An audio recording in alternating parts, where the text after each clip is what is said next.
Hi there. How are you doing? This is Tamika Hall from Tamika Inc. In case you're wondering.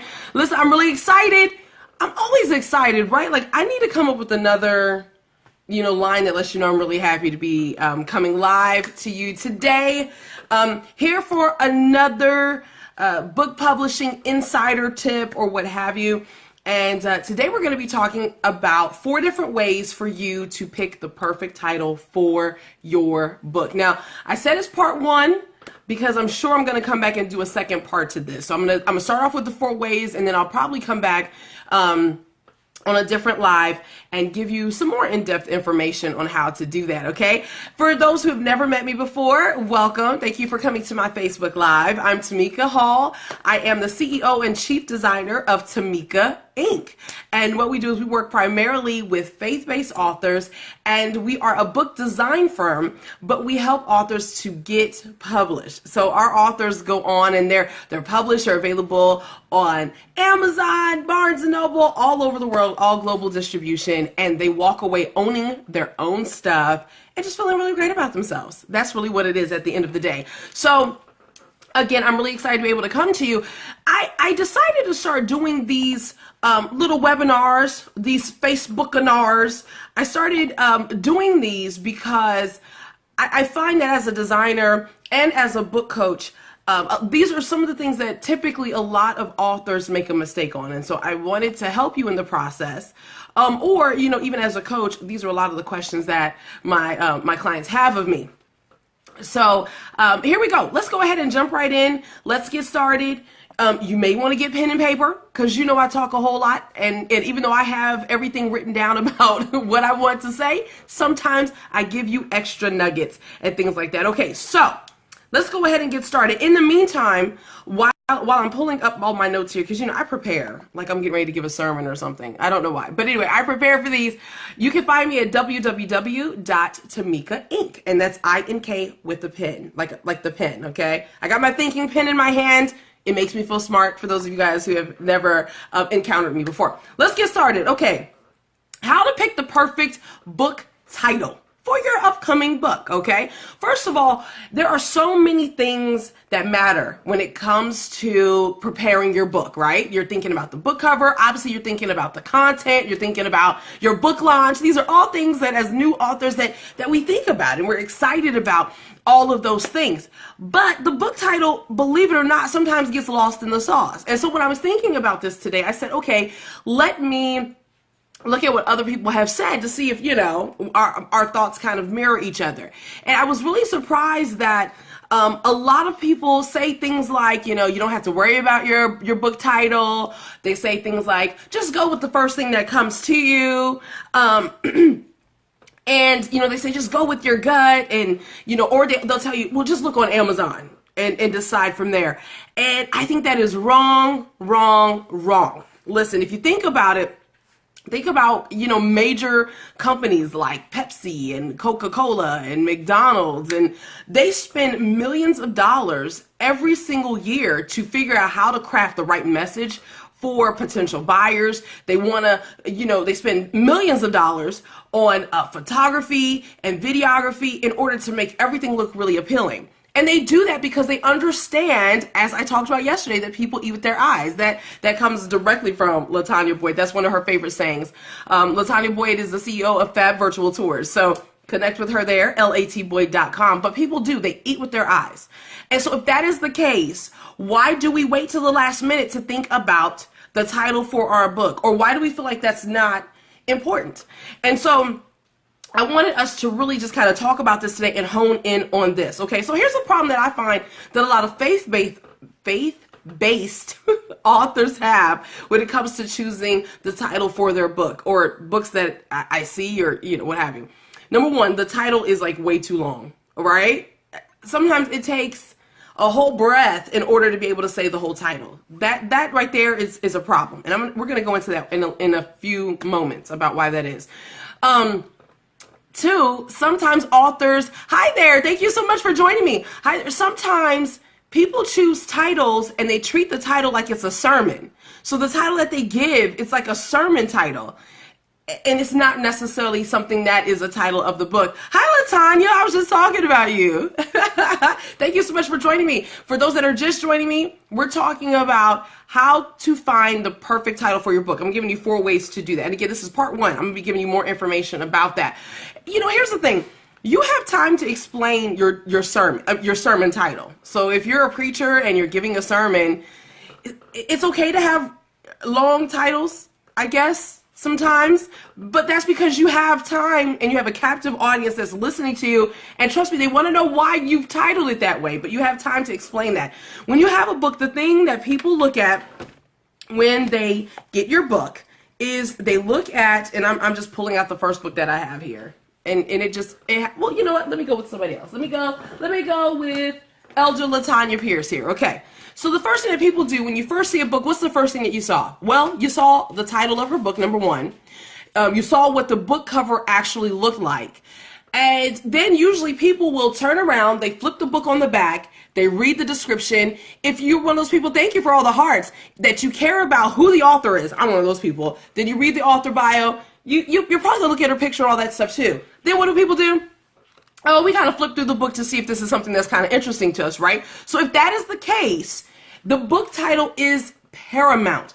I believe that the title is one of the most important marketing tools for your book. So it is essential that you think about the book title and you take time to really craft that. Thank you, Auntie. Thank you very much. Okay, so let's just get into this, okay? So we've already kind of talked about what people look at when they are thinking about purchasing your book.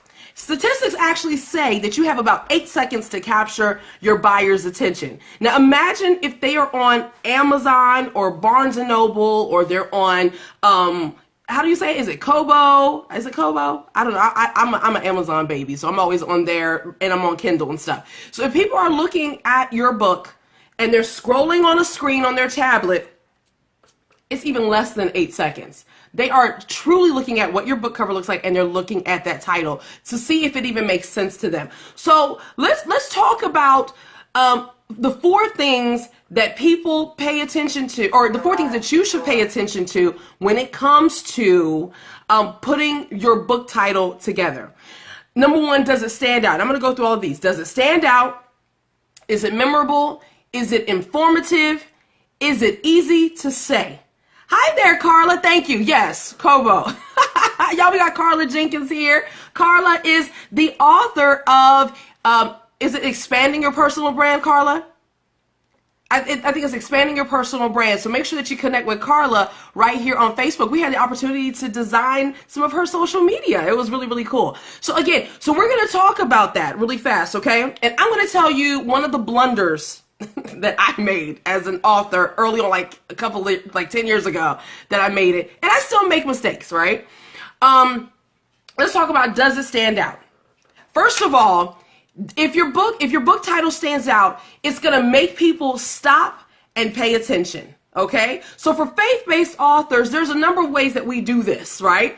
First of all, is your book title controversial? Like, sometimes that's a way to make it stand out. Is it encouraging? Are you offering some type of encouragement? Does it offer a promise? So for example, Carla's book is Expand Your Personal Brand. So the moment that you see that title, you understand it has to do with branding. You understand that it has to do with your own personal self. Does it stand out to you? Does the title stand out to you? Not hers, but just in general, right? Does it teach you something?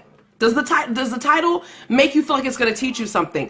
I wrote the book, Created to Make God Famous, boom, right? That makes people think. But then I had a subtitle that says, A Worship Leader's Guide to Creating an Explosive Worship Atmosphere, okay?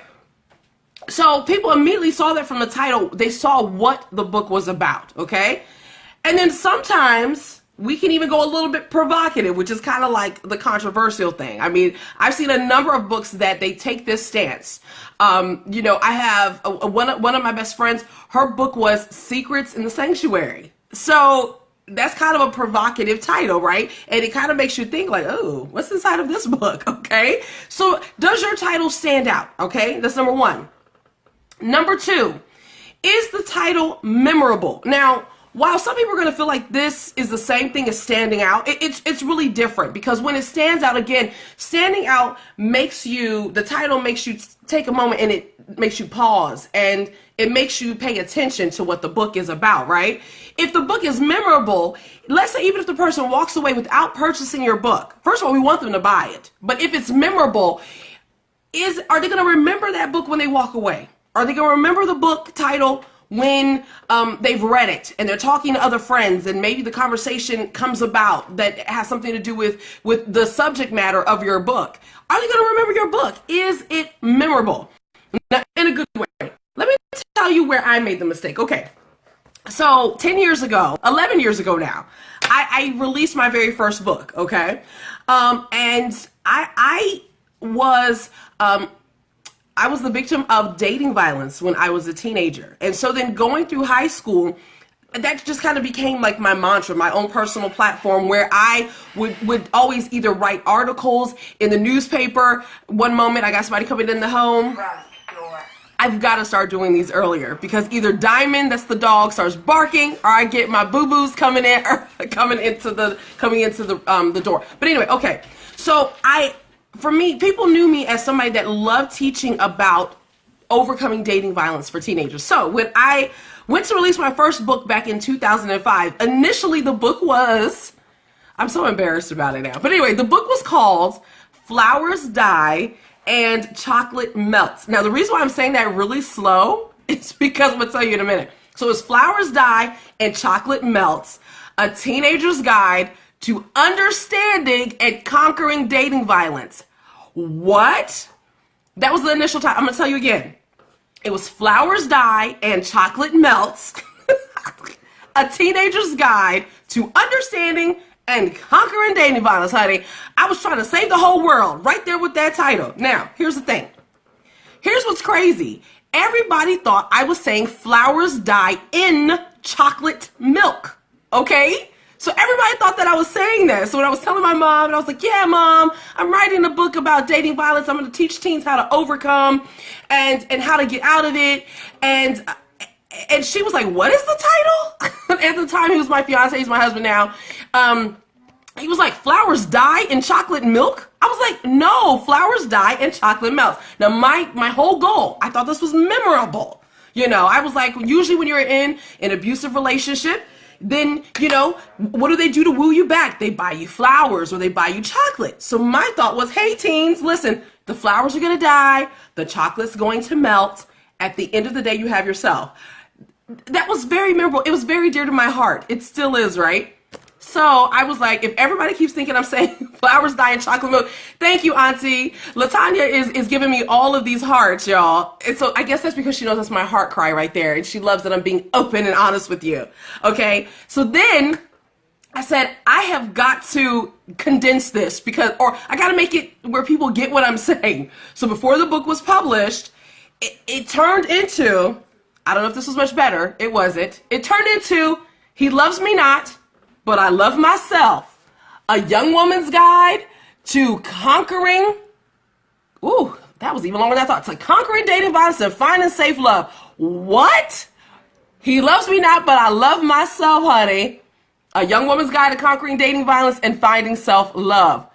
Yes, LaTanya says it was very poetic. It really was. And you know what? The book actually, it did pretty well. I mean, it won awards. It became a bestseller. I didn't even know what I was doing back then.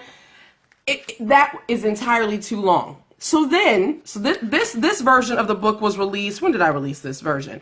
This version was released in 2006. This is when I decided to kind of join in the self-publishing game, and I decided to design my own cover and stuff like that. Yeah, I don't like that cover now. Anyway, so then I learned a little bit more, and then in 2009, I changed the title again. This is the beauty of being self-published, and it was titled Love Doesn't Leave Bruises.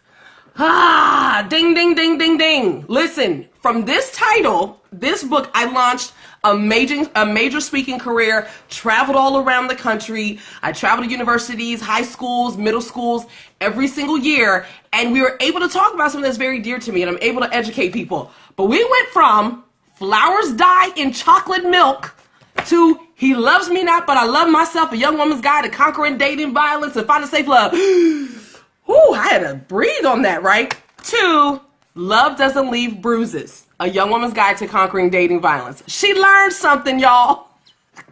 It only took her 4 years to get it, right? So, is your book title memorable? And if it's memorable, is it memorable in a good way, right? Okay. And then well, no, we're only on number 2. Number 3, it was a mouthful. Well, the third, you're right, Carla. Carla says the third time is a charm. And it is sometimes. Sometimes it is a charm. Praise the Lord for all of that. We thank God for being able to learn. So the third thing about your title, is it informative?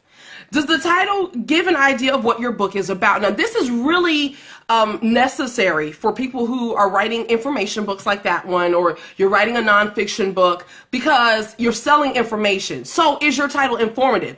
I mean, obviously you still want it to be attention grabbing. You still want it to stand out. You want it to be memorable, but is it also informing the reader right off the bat? What is this book? What is this book about? Right? So that's what you want to do. Does the title give an idea? And like I said, fiction books, they don't necessarily need a subtitle, but nonfiction books, devotionals, books that teach, these are the type of books that you're probably going to want to put a subtitle on that.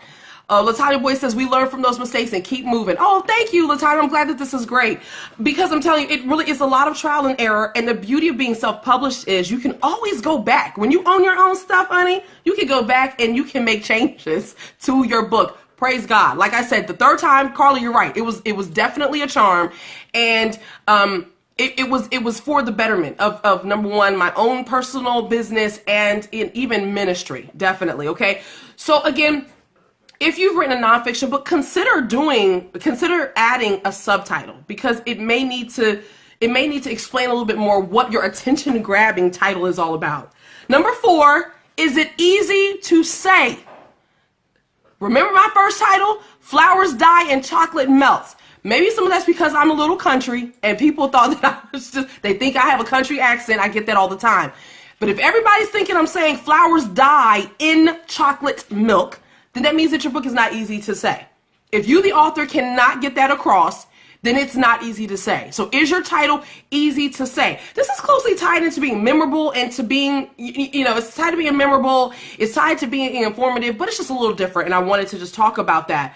Also, with being easy to say, is it not embarrassing?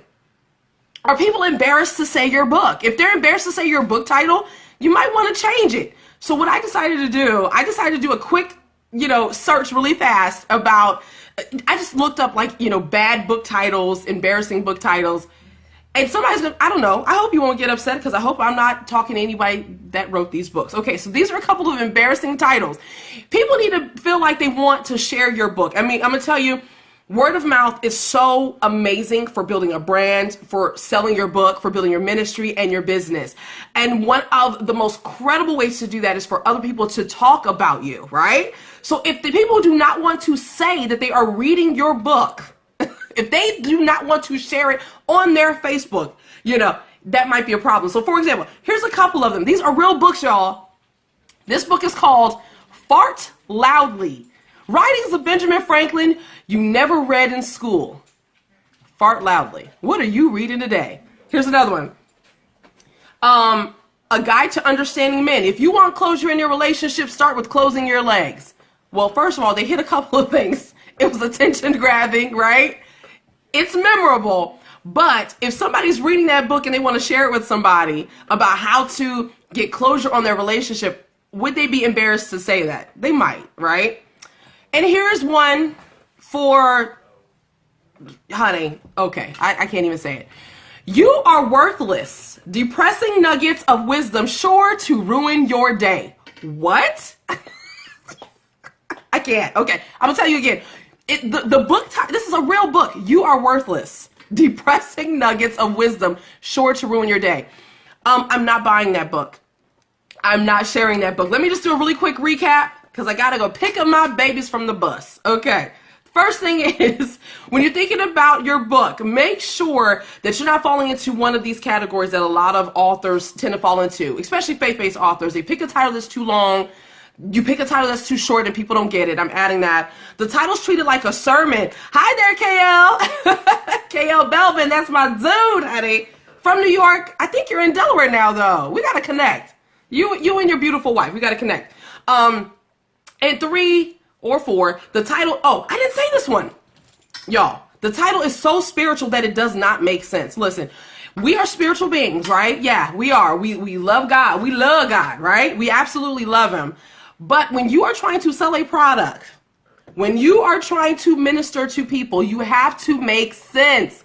Jesus made sense. I don't care what anybody says. If you go to the Bible that I read King James, the Message version, NIV version, Amplified. All of those versions, Jesus made sense in everything he said. Nothing was so far-fetched that people didn't get it. Honey, that's why he even spoke in parables, so people could get it. Your title needs to follow the same model as Jesus, okay? Do not be heavenly minded and not earthly good. LaTanya Boyd just said that when we talk about that all the time. So your title, you don't want it to be so spiritual that people don't get it, because even church people will walk away from your book and they're going to be like, yo, that title is so over the top. Okay. Here's the thing that you want to look at. The 4 things. Again, this is just part 1, right? The 4 things you want to think about. Does your title stand out? Okay. Does it stand out? Does it offer encouragement? Does it offer a promise? Is it teaching something? Is it controversial? Is it a little bit maybe even provocative even? Okay. Not nasty, but provocative, where it's kind of like, ooh, what's that about? Number 2, is your title memorable? When people walk away from you, let's say you're at an outside event, you're in church, you're talking about it or what have you. LaTanya saying you got to meet people where they are. You absolutely got to do that. I can't talk today. You absolutely have to do that. That's what makes it memorable. Number 1 is if your title is going to reach people, whether they are in church or they're not. Who are you ministering to? This goes into your target audience. So is it memorable? Again, that's kind of along the lines of what it means to stand out. But when it's memorable, when people walk away from you, they're going to want to talk about the book. When people get finished reading it, they're going to want to talk about the book. Hi, Izelle. Izelle says, do you do this every day? I am starting to do this every day. And it's running about 3 o'clock every day that I do it. So I would love for you to tune in. Thank you so much. 3, is your book informative? Is the title. Hi, Tia. Thank you so much for coming in. Is your book title informative? Does it give an idea of what the book is about? Now, as I said, this is really paramount for those books that are teaching, for those nonfiction books. Fiction books, you still kind of want it to be informative in an attention-grabbing way where people know that, if it's a romance novel, you're not going to say, the day I picked my toenail or something. You know what I mean? Like, you're not going to put that on your title, because if it's a romance book, we're not talking about toe jam, right? And you might want to add a subtitle to that, okay? And then also, number 4, is it easy to say? Is your title easy to say? Don't be like Tamika and title your book, Flowers Die and Chocolate Melts, and everybody thinks that you're saying flowers die in chocolate milk. Or, and I got to look at this. I can't believe this actually went to print, y'all. Let me take a deep breath. He loves me not, but I love myself. A Young Woman's Guide to Conquering Dating Violence and Finding Safe Love.